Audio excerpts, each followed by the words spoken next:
اپنی مٹی پہ ہی چلنے کا طریقہ سیکھو، اپنی مٹی پہ ہی چلنے کا طریقہ سیکھو، سنگے مرمر پہ چلو گے تو پھسل جاؤ گے۔ اپنی مٹی پہ ہی چلنے کا طریقہ سیکھو، سنگے مرمر پہ چلو گے تو پھسل جاؤ گے۔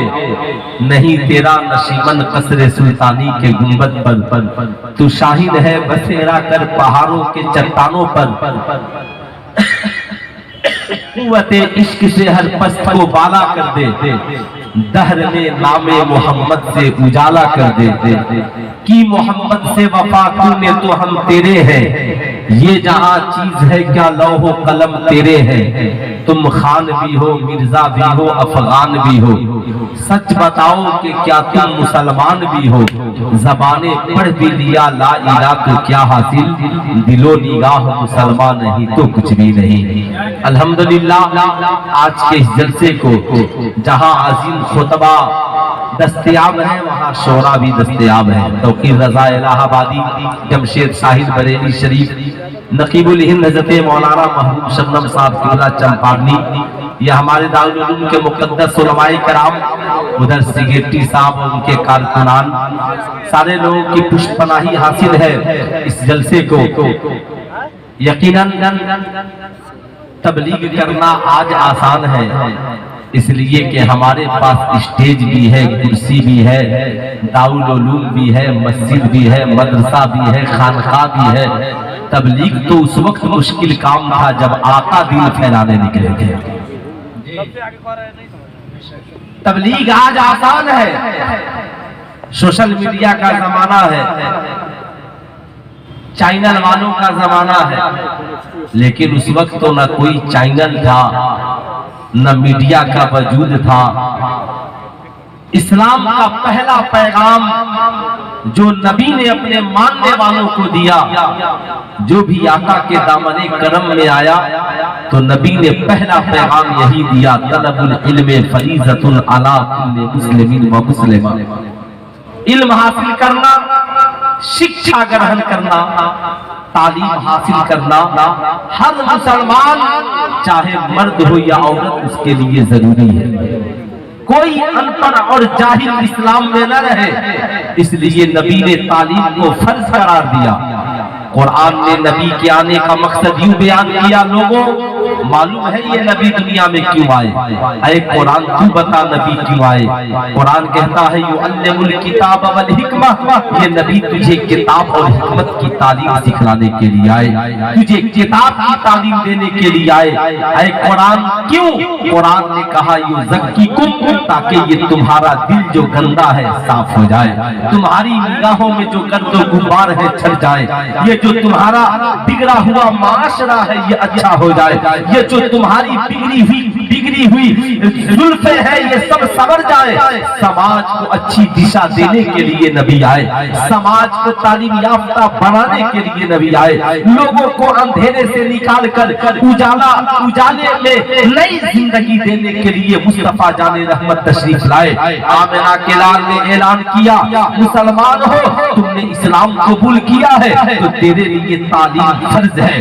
یاد رکھیے گا بات جب نماز کی آتی ہے تو اسلام نے کہا 7 سال کا ہو جائے تو نماز پڑھنا سکھلاؤ، 10 سال کا ہو جائے تو مار کر پڑھاؤ، بالغ ہو جائے تب نماز فرض ہے، تب روزہ فرض ہے، صاحب نصاب ہو تب حج اس کے اوپر زکات فرض ہے، صاحب استطاعت ہو تو حج فرض ہے۔ لیکن بات جب علم کی آئی تو مصطفیٰ جان رحمت نے کہا اطلب العلم من المہد الی اللحد، علم حاصل کرنے کے لیے 7 سال انتظار کرنے کی ضرورت نہیں ہے، 10 سال انتظار کرنے کی ضرورت نہیں ہے، 3 سال انتظار کرنے کی ضرورت نہیں ہے۔ یا رسول اللہ ایک انسان بچہ کب پڑھنے کے لائق ہو جاتا ہے؟ تو نبی نے کہا ماں کی گود سے لے کر قبر کی گود تک ہر انسان کے لیے تعلیم حاصل کرنا ضروری ہے۔ اب صاحب علم حاصل کرنے کی عمر جو اسلام نے کہا، آمنہ کے لال نے کہا ماں کی گود سے ہی تو پڑھنا شروع کر دے۔ لیکن آؤ میں آپ سے پوچھنا چاہتا ہوں، کیا صرف یہ نبی کا دعویٰ ہے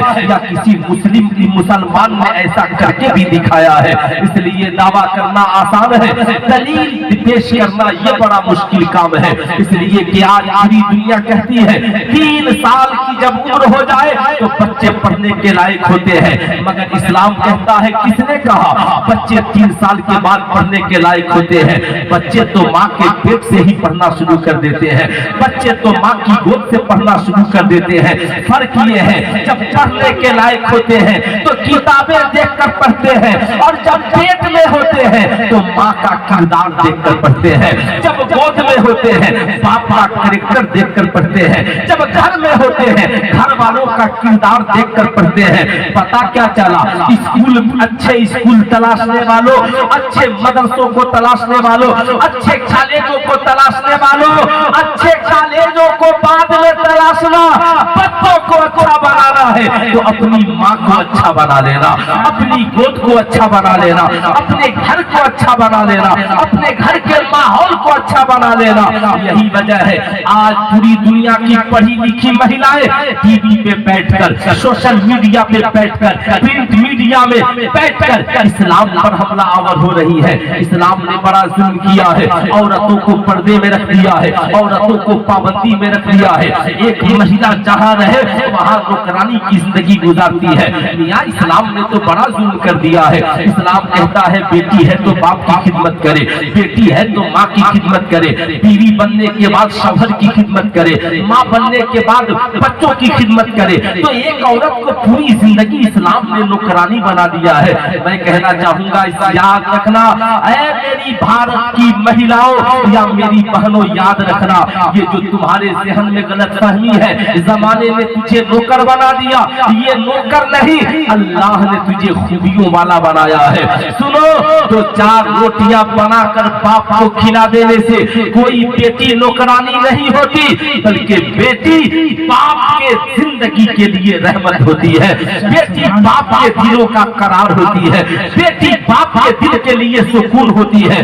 तो 4 वक्त के खाना बनाकर शौहर को खिला देने से कोई बीवी नौकरानी नहीं होती, बल्कि उसके दिल की महारानी होती है, महलों की रानी होती है। इस्लाम ने ये सिस्टम और निजाम दिया है। साहब बच्ची अगर कोई माँ बच्चों के परवरिश के लिए खिला पिला दे तो साहिबों इसमें माँ नौकरानी नहीं होती। तुमने इस्लाम के एक रुख को देखा है, इस्लाम के तकबीर, नारे रिसालत, तामीरे मिल्लत कॉन्फ्रेंस, मसलक के आला हजरत आमद अल्लामा मुश्ताक अहमद बुरहानी, नारे तकबीर, नारे रिसालत। माशाअल्लाह माशाअल्लाह। हमारी जमात के अजीम आलिम दीन उस्ताजुल उलमा हजरत अल्लामा मुश्ताक अहमद बुरहानी साहब किबला की आमद हुई। अच्छा, आप लोग की तवज्जो है ना मेरी तरफ? अरे बोलिए, आप लोग कहीं पीछे आ जाए बाय नहीं ना देख रहे हैं कि हम ही लोग सुनने वाले हैं, दूसरा सुनने वाला नहीं है। जब बात ऐसी हो ना तो हजरत बिलाल को याद कर लीजिएगा। रात की तन्हाई है, तबलीग करने वाले मुस्तफा है, सुनने वाले हजरत बिलाल है। असल में होता क्या है, जैसे देखिएगा, बुरा ना मानिएगा मेरी बात को, जिस औलाद को खानदानी विरासत में जमीन मिल जाए तो फिर उस जमीन की अहमियत नहीं समझता, उसे बेच देता है। जिसे विरासत में बहुत प्रॉपर्टी मिल जाए ना तो प्रॉपर्टी की अहमियत नहीं समझता, उसे बेच देता, इसलिए कि बाप दादा ने कमाई थी। लेकिन जो इंसान मेहनत से कमाकर कुछ खरीदता है फिर उसके पास जाओ, क्या तुम गाड़ी बेचोगे? अरे मौलाना बड़ी मेहनत से खरीदी है, बेचने के लिए नहीं खरीदी है। ऐसे ही साहब हमें इस्लाम विरासत में मिला, न मानिएगा, बाप दादा मुसलमान थे, खानदान मुसलमान था, हम मुसलमान के घर में पैदा हुए, इस्लाम विरासत में मिला, इसलिए आज इन औलादों को इस्लाम की अहमियत नहीं मालूम है, आज हमारी बेटियों को इस्लाम की अहमियत नहीं मालूम है, आज हमारे बच्चों को इस्लाम की अहमियत नहीं मालूम है। इसलिए हम गैर इस्लामी जिंदगी जीने में फख्र महसूस करते हैं। मगर उस बिलाल से पूछो जिन्हें बनी उमैया बहुत सताता था और कहता था बिलाल इस्लाम छोड़ दे, कहा है बड़ी मुश्किल से इस्लाम मिला है, जान तो बिलाल दे सकता है मगर नबी का दिया हुआ ईमान नहीं दे सकता। हिस्सा है। साहब याद रखिएगा, इसलिए मैं कहना चाहूंगा, ये मत समझो कि तुम्हें खानदान विरासत में इस्लाम मिला तो हम इस्लाम पे चले न चले। आओ जरा सा गौर से मेरी बात को सुनना, या तो आप मुझ तक पहुंच जाए या मैं आप तक पहुंच जाऊं। अगर दिन में सुभान अल्लाह कहना नाजायज नहीं हो, गुनाह नहीं हो, सवाब का काम समझते हैं, कलेमताने हबीबताने इलर रहमान खफीफताने अलल लिसान सकीलताने फिल मीज़ान, इसकी रावी की भी जिंदगी को मैं आज बताऊंगा। ये मेरी तकरीर का एक हिस्सा है। जरा एक बार दोनों हाथों को उठाकर बोल दे या रसूल अल्लाह, है ना? जरा प्यार से बोल दे या रसूल अल्लाह, और एक बार जरा बोल दे या हबीब अल्लाह। बस थोड़ी सी आप हजरात की तवज्जो हो जाए। माओ बहनों को हाथ नहीं उठाना है, आप सिर्फ सुन लीजिए, जाकर अपनी बहू को सुनाइएगा, अपनी बेटी को सुनाइएगा। आज जो सारी तुमने इस्लाम के एक रुख को देखा है, लेकिन इस्लाम के दूसरे रुख को नहीं देखा। एक वक्त था बेटियों को जिंदा दफनाया जाता था, एक वक्त था जब बहनों की कोई इज्जत नहीं थी, एक वक्त था कि औरत सिर्फ जिनसी ख्वाहिशात का जरिया थी और उसे बीवी का दर्जा नहीं मिला था। एक वक्त था बेटा अपनी माँ को नौकरानी बना कर रख लेता था। इस गंदे माहौल और जुल्म सितम की वादी से नबी ने तुझे निकाला और निकाल कर कहा, ऐ लोगों कहाँ दुनिया के पास जा रहे हो? अगर दुनिया की दामन में ये बेटियां निकल कर चली गई तो ये उन्हें air hostess, call girls, model girls, साहब न जाने क्या क्या सेल्स गर्ल्स बना देंगे। मगर इस्लाम ने कहा मेरे दामन में आ, अगर बेटी है तो नबी ने बाप के लिए रहमत बना दिया है, बहन है तो भाई के लिए प्यार बना दिया है, बीवी है तो शौहर के लिए मोहब्बत बना दिया है, और माँ है तो नबी ने उसके कदमों में जन्नत बिछा दी। सुभान अल्लाह, सुभान अल्लाह। साहो, और पर मेरे आका की इनायत न सही, नजदियों कलमा पढ़ाने का भी एहसान गया। साहिबों याद रखिएगा, खूब गौर से सुनिएगा, आज जानने की जरूरत है कि जितनी महिलाएं आज जो इस्लाम पर हमलावर है, उससे बस पूछिए हिंदू बेटियों से, आपको लक्ष्मी किसने बनाया? किसने बनाया? नबी ने बनाया। आज क्रिश्चियन अपनी बेटी